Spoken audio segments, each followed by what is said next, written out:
ನಮಸ್ಕಾರ ರೈತ ಬಾಂಧವರೇ, ನಾನು ನಿಮ್ಮ ಸ್ವಾವಲಂಬಿ ರೈತ ವಿಲು ನಾಯಕ್. ರೈತ ಬಾಂಧವರೇ, ರಾಜ್ಯದ ರೈತರಿಗೆ ಸಿಹಿ ಸುದ್ದಿ. ಬೆಳೆ ವಿಮೆ ತುಂಬಿದ ರೈತರಿಗೆ ಬೆಳೆ ವಿಮೆ ಹಣ ಜಮೆ.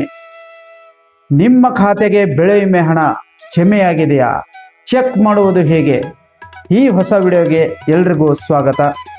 ರೈತ ಬಾಂಧವರೇ, 2025ರ ಮುಂಗಾರು ಹಂಗಾಮಿನಲ್ಲಿ ಯಾವೆಲ್ಲ ರೈತರು ಬೆಳೆ ವಿಮೆನ ನೀವು ತುಂಬಿದ್ದೀರಾ, ಅಂತಹ ರೈತರ ಬೆಳೆ ಕ್ರಾಪ್ ಕಟಿಂಗ್ ಎಕ್ಸ್ಪೆರಿಮೆಂಟ್ನಲ್ಲಿ ಆಯ್ಕೆಯಾದ ಬೆಳೆಗಳಿಗೆ ಬೆಳೆ ವಿಮೆ ಹಣ ಜಮೆಯಾಗಿದೆ. ಇದನ್ನು ನಾವು ಯಾವ ರೀತಿ ಚೆಕ್ ಮಾಡ್ಕೊಳ್ಳೋದು, CCE ಅಂದರೆ ಏನು, ಮತ್ತೆ ಯಾವೆಲ್ಲ ರೈತರಿಗೆ ಈ ಹಣ ಜಮೆಯಾಗಿದೆ, ಯಾವ ರೈತರಿಗೆ ಈ ಹಣ ಜಮೆಯಾಗುತ್ತೆ, ಮತ್ತೆ ಯಾವ ರೈತರಿಗೆ ಈ ಹಣ ಜಮೆಯಾಗಲ್ಲ. ಬೆಳೆ ವಿಮೆ ಹಣ ತುಂಬಿದ್ರು ಎಲ್ಲ ರೈತರಿಗೆ ಈ ಹಣ ಜಮೆ ಆಗಲ್ಲ, ಯಾವ ಕಾರಣಕ್ಕೆ ಜಮೆ ಆಗಲ್ಲ ಎಂಬುದರ ಬಗ್ಗೆ ಸಂಪೂರ್ಣವಾದ ಮಾಹಿತಿ ಕೊಡ್ತೀನಿ ರೀ. ವಿಡಿಯೋನ ಯಾರು ಕೂಡ ಸ್ಕಿಪ್ ಮಾಡಬೇಡ್ರಿ, ಸಂಪೂರ್ಣವಾಗಿ ವಿಡಿಯೋ ನೋಡ್ರಿ, ಸಂಪೂರ್ಣವಾದ ಮಾಹಿತಿ ನಿಮಗೆ ದೊರೀತೈತೆ. ಬನ್ನಿ ರೈತ ಬಾಂಧವರೇ, ವಿಡಿಯೋನ ಶುರು ಮಾಡೋಣ. ಬೆಳೆ ವಿಮೆ ಜಮೆ ಆಗಿದ ರೈತರ ಪ್ರೊಪೋಸಲ್ ನಂಬರ್ ಹಾಕಿ ನಿಮಗೆ ಅವರ ಸ್ಟೇಟಸ್ ಯಾವ ಥರ ಇದೆ, ಯಾವ ಥರ ಇರೋದ್ರಿಂದ ಅವರಿಗೆ ಹಣ ಜಮೆ ಆಗಿದೆ ಎಂಬುದನ್ನ ಒಂದು ಪ್ರೊಪೋಸಲ್ ನಂಬರ್ ಹಾಕಿ ನಿಮಗೆ ತೋರಿಸ್ತೀನಿ, ನೋಡ್ಕೊಳ್ರಿ. ಈ ಪ್ರೊಪೋಸಲ್ ನಂಬರ್ ಹಾಕಿ ಚೆಕ್ ಮಾಡೋದಕ್ಕೆ ಗೂಗಲ್ ಕ್ರೋಮ್ನಲ್ಲಿ ಮೊದಲು ಹೋಗಿ ಇಲ್ಲಿ ಸಂರಕ್ಷಣೆ ಅಂತ ಟೈಪ್ ಮಾಡಿ. ಇಲ್ಲಿ ಬರ್ತಾ ಇದೆ ನೋಡಿ, ಸಂರಕ್ಷಣೆ ಅಂತ ಟೈಪ್ ಮಾಡಿ ಅದನ್ನ ಬ್ರೌಸರ್ ಓಪನ್ ಮಾಡಿ. ಓಪನ್ ಮಾಡಿದಾಗ ಸಂರಕ್ಷಣೆ ಕರ್ನಾಟಕ ಅಂತ ಒಂದು ವೆಬ್ಸೈಟ್ ಓಪನ್ ಆಗುತ್ತೆ. ಅದರ ಮೇಲೆ ಕ್ಲಿಕ್ ಮಾಡಿ. ಕ್ಲಿಕ್ ಮಾಡಿದಾಗ ನೋಡಿ, ಸಂರಕ್ಷಣೆ online facility for crop insurance ಅಂತ ಬರುತ್ತೆ. ಇದು ಕ್ರಾಪ್ ಇನ್ಶೂರೆನ್ಸ್ಗೆ ಸಂಬಂಧಪಟ್ಟಂತಹ ಎಲ್ಲ ಮಾಹಿತಿ ಕೂಡ ಈ ಸಂರಕ್ಷಣೆ ವೆಬ್ಸೈಟ್ ನಲ್ಲಿ ನಿಮ್ಗೆ ಸಿಗತ್ತೆ. ನಮ್ಗೆ ಮಾಹಿತಿ ಬೇಕಾಗಿರೋದು ಇಲ್ಲಿ ನೋಡ್ಬೋದು, ವರ್ಷದ ಆಯ್ಕೆ ಅಂತಿದೆ, ಋತು ಆಯ್ಕೆ ಅಂತಿದೆ. ನಮ್ಗೆ ಮಾಹಿತಿ ಬೇಕಾಗಿರೋದು ಹೋದ ವರ್ಷದ 2025-26ನೇ ಸಾಲಿನ ಮುಂಗಾರು ಹಂಗಾಮಿಂದು. ಆದ್ರಿಂದ ಇಲ್ಲಿ 2025-26 ಅಂತ ವರ್ಷ ಹಾಕೊಳ್ಳೋಣ. ಹಾಗೆ ಋತು ಖಾರಿಫ್ ಅಂತಂದ್ರೆ ಮುಂಗಾರು, ಇದನ್ನ ಹಾಕೊಂಡು ಮುಂದೆ ಹೋಗೋಣ. ಮುಂದೆ ಹೋದಾಗ ಇಲ್ಲಿ ಪೂರ್ತಿ ಓಪನ್ ಆಗಿದೆ ನೋಡಿ ಸಂರಕ್ಷಣೆ ಆ್ಯಪು.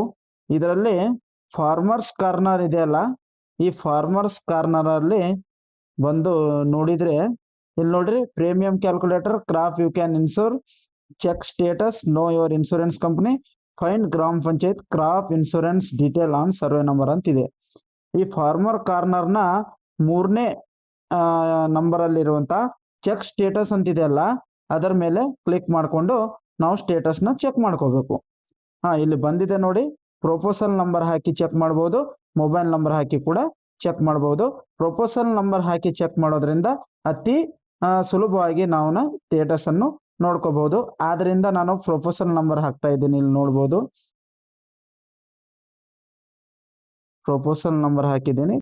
ಕ್ಯಾಪ್ಚಾ ಕೋಡ್ ಕೇಳ್ತಾ ಇದೆ, ಕ್ಯಾಪ್ಚಾ ಕೋಡ್ ಹಾಕೊಳ್ತಾ ಇದ್ದೀನಿ.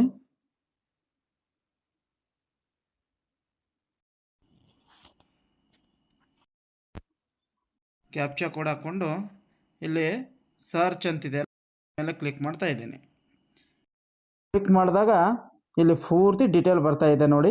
ಪ್ರೊಪೋಸಲ್ ನಂಬರ್, ಮೊಬೈಲ್ ನಂಬರ್ ಇದೆ, ಆಧಾರ್ ನಂಬರ್ ಇದೆ, ಪ್ರೊಪೋಸಲ್ ನೇಮ್ ಇದೆ, ಹಾಗೆ ಮುಂದೆ ನಿಮ್ಮ ಸ್ಟೇಟಸ್ ಏನಿದೆ ನೀವು ಹಾಕಿರುವಂಥ ಅಪ್ಲಿಕೇಶನ್ದು ಅದನ್ನು ಕೂಡ ಇದೆ. ವಿಮಾ ಕಂಪನಿಯಿಂದ ಅರ್ಜಿ ಸ್ವೀಕರಿಸಿಯಾಗಿದೆ ಅಂತ ಅಲ್ಲಿ ಸ್ಟೇಟಸ್ ಕೂಡ ಇದೆ. ಮತ್ತು ಇದರಲ್ಲಿ ನಾಮಿನಿ ಈ ಸಲ ಅಂತಂದರೆ ಫಾರ್ಮರ್ಗೆ ಏನಾರಾದರೂ ಅವ್ರ ನಾಮಿನಿ ಹಾಕ್ಕೊಂಡು ಆ ನಾಮಿನಿಗೆ ಹಣ ಬರೋ ಹಾಗೆ ನಾಮಿನಿ ಕೂಡ ಕೇಳಿದರು. ಅದರ್ ಡೀಟೇಲ್ ಕೂಡ ಇದರಲ್ಲಿದೆ. ಇಲ್ಲಿ ನೋಡ್ಬೋದ್ರಿ, ಕೆಳಗಡೆ ನಿಮಗೆ ಅಮೌಂಟ್ ಜಮೆ ಆಗಿದೆ. ಇದು ಯಾವ ಆಧಾರದ ಮೇಲೆ ಈ ಹಣನ ಹಾಕಿದ್ದಾರೆ ಎಂಬುದನ್ನು ನಿಮಗೆ ನಾನು ಹೇಳ್ತಾ ಇದ್ದೀನಿ. ಇಲ್ಲಿ ನೋಡ್ಬೋದ್ರಿ, ಅಪ್ಲಿಕೇಶನ್ ನಂಬರ್ ಇದೆ, ಸರ್ವೆ ನಂಬರ್ ಇದೆ, ಕ್ರಾಪ್ ID ಇದೆ, ಕ್ರಾಪ್ ಕೋಡ್ ಇದೆ, CP ರೆಫರೆನ್ಸ್ ನಂಬರ್ ಇದೆ, ಪೇಮೆಂಟ್ ಟೈಪ್, ಆಮೇಲೆ ಅಕೌಂಟ್ ನಂಬರ್ ಇದೆ, UTR ನಂಬರ್ ಇದೆ, ಅಮೌಂಟ್ ಎಷ್ಟು ಹಾಕಿದ್ದಾರೆ ಮತ್ತು ಎಷ್ಟನೇ ತಾರೀಕು ಅಮೌಂಟ್ ಹಾಕಿದ್ದಾರೆ ಎಂಬುದನ್ನು ಪೂರ್ತಿ ಡೀಟೇಲ್ ಇಲ್ಲಿ ಕೊಟ್ಟಿದ್ದಾರೆ. ಮತ್ತು ಇಲ್ಲಿ ಕೆಳಗಡೆ ಅಪ್ಲಿಕೇಶನ್ ನಂಬರ್ ಇದೆ ಮತ್ತು ಶಾರ್ಟ್ ಫಾಲ್ ಅಂತಿದೆ. ಇದು ನೋಡ್ರಿ ಅತಿ ಇಂಪಾರ್ಟೆಂಟ್ ಇರುವಂಥ ವಿಷಯ. ಈ ಶಾರ್ಟ್ ಫಾಲ್ ಆಧಾರದ ಮೇಲೇ ನಮಗೆ ಹಣ ಬರೋದು. ಇಲ್ಲಿ ನೋಡ್ಬೋದು ಶಾರ್ಟ್ ಫಾಲ್ ಎಷ್ಟಿದೆ 6.866378 ಅಂತಿದೆ. ಆಮೇಲೆ ಮುಂದೆ ಸ್ಟೇಟಸ್ ಏನಿದೆ, valid proposal in I U eligible for CCE combination ಅಂತಿದೆ. ನೀವು CCE ಕಾಂಬಿನೇಷನ್ಗೆ ಎಲಿಜಿಬಲ್ ಇದ್ದೀರಾ ಅಂತಂದು. CCE ಅಂತಂದರೆ ಏನಂತಂದರೆ ಕ್ರಾಪ್ ಕಟ್ಟಿಂಗ್ ಎಕ್ಸ್ಪೆರಿಮೆಂಟ್. ಹಾಗಾದರೆ ಈ CCE ಅಂದರೆ ಕ್ರಾಪ್ ಕಟ್ಟಿಂಗ್ ಎಕ್ಸ್ಪೆರಿಮೆಂಟ್ನ ಯಾವೆಲ್ಲ ಇಲಾಖೆಯವರು ಈ ಕೆಲಸವನ್ನು ಮಾಡ್ತಾರೆ ಅಂತಂದರೆ, ಗ್ರಾಮ ಪಂಚಾಯತಿ ಇಲಾಖೆಯವರು, ತೋಟಗಾರಿಕೆ ಇಲಾಖೆಯವರು ಮತ್ತು ಕೃಷಿ ಇಲಾಖೆಯವರು ಈ ಕ್ರಾಪ್ ಕಟ್ಟಿಂಗ್ ಎಕ್ಸ್ಪೆರಿಮೆಂಟನ್ನು ಮಾಡಿ ಸರ್ಕಾರಕ್ಕೆ ಒಪ್ಪಿಸ್ತಾರೆ.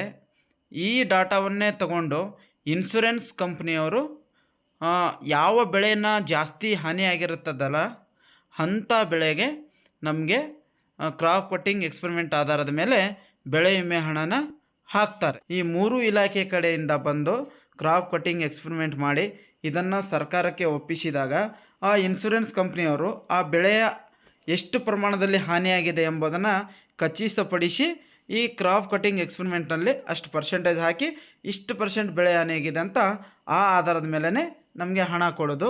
ರೈತ ಬಂದವರೇ, ಇದರಲ್ಲಿ ನೋಡ್ಬೋದು ಲಾಸ್ಟಲ್ಲಿ ರೆಡ್ ಲೈನಲ್ಲಿ ಇದೆಯಲ್ಲ, application number, short fall, status, ಇದು ಭಾಳ ಇಂಪಾರ್ಟೆಂಟ್ ಇರುವಂಥದ್ದು. ಇಲ್ಲಿ ಅಪ್ಲಿಕೇಶನ್ ನಂಬರ್ ಏನು ಹಾಕಿರ್ತೀವಿ ಅದು ಇರುತ್ತೆ.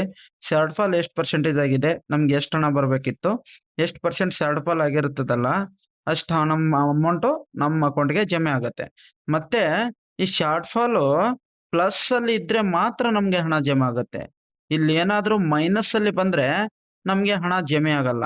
ಮತ್ತೆ ಮುಂದೆ ಸ್ಟೇಟಸ್ ಅಲ್ಲಿ ಏನಿರುತ್ತೆ ಅಂತಂದ್ರೆ valid proposal in I U eligible for CCE combination ಅಂತಿದೆ. ಈ ತರ ಇರಬೇಕು ಸ್ಟೇಟಸ್ ಅಲ್ಲಿ. ನೀವು ಎಲಿಜಿಬಲ್ ಇದ್ದೀರಾ ಅಂತ ಬಂದ್ರೆ ಮಾತ್ರ ನಿಮ್ಗೆ ಬೆಳೆ ವಿಮೆ ಹಣ ಜಮೆ ಆಗತ್ತೆ. ಈ ರೀತಿ ಇಲ್ಲಪ್ಪ ಅಂತಂದ್ರೆ ನಿಮ್ಗೆ ಹಣ ಜಮೆ ಆಗಲ್ಲ. ಯಾಕಾಗಲ್ಲ ಅಂತಂದ್ರೆ ನಿಮ್ಮ ಬೆಳೆ ಸರಿಯಾಗಿ ಬಂದಿದೆ, ಕ್ರಾಪ್ ಕಟ್ಟಿಂಗ್ ಎಕ್ಸ್ಪೆರಿಮೆಂಟ್ ನಲ್ಲಿ ಯಾವುದೇ ರೀತಿ ಹಾನಿ ಆಗಿಲ್ಲ ಅಂತ ನಿಮ್ಗೆ ಬೆಳೆ ವಿಮೆ ಜಮೆ ಆಗಿಲ್ಲ ಅಂತ ಅಂದ್ಕೊಳ್ಬೇಕು. ಹಾಗಾದ್ರೆ ಈಗ ನಿಮ್ಗ ಬೆಳೆ ವಿಮೆ ಅಂತಹ ರೈತರಿಗೆ ಜಮೆ ಆಗಲ್ಲ ಅನ್ನೋದ್ ಬಗ್ಗೆ ಒಂದು ಪ್ರೊಪೋಸಲ್ ನಂಬರ್ ಹಾಕಿ ಅದರಲ್ಲಿ ಸ್ಟೇಟಸ್ ಯಾವ ರೀತಿ ಇದೆ ಮತ್ತೆ ಅವ್ರಿಗೆ ಯಾಕೆ ಜಮಾ ಆಗಲ್ಲ ಅದನ್ನು ಕೂಡ ನಿಮ್ಗೆ ಹೇಳ್ತೀನಿ. ಇಲ್ಲಿ ನೋಡ್ಬೋದ್ರಿ, ಇಲ್ಲಿ ಹೋಮ್ ಪೇಜ್ ಅಲ್ಲಿ ಹೋಗ್ತೀನಿ ಎಲ್ಲ. ಆಮೇಲೆ ಇಲ್ಲಿ ಮತ್ತೆ ಸೆಲೆಕ್ಟ್ ಮಾಡ್ತೀನಿ 2025-26 ಖಾರಿಫ್ ಸೀಸನ್ ಹಾಕೊಂಡು ಮುಂದೆ ಬರ್ತೀನಿ. ಮುಂದೆ ಬಂದ್ಬಿಟ್ಟು ಇಲ್ಲಿ ಸ್ಟೇಟಸ್ ಅಲ್ಲಿ ಚೆಕ್ ಮಾಡ್ತೀನಿ. ಇನ್ನೊಂದು ಪ್ರೊಪೋಸಲ್ ನಂಬರ್ ಇದೆ ನನ್ನ ಹತ್ರ, ಅದನ್ನ ಹಾಕಿ ನಿಮಗೆ ತೋರಿಸ್ತೀನಿ, ನೋಡ್ಕೊಳ್ಳಿ. ಇಲ್ಲಿ ಕ್ಯಾಪ್ಚಾ ಕೋಡ್ ಹಾಕ್ತಾ ಇದ್ದೀನಿ.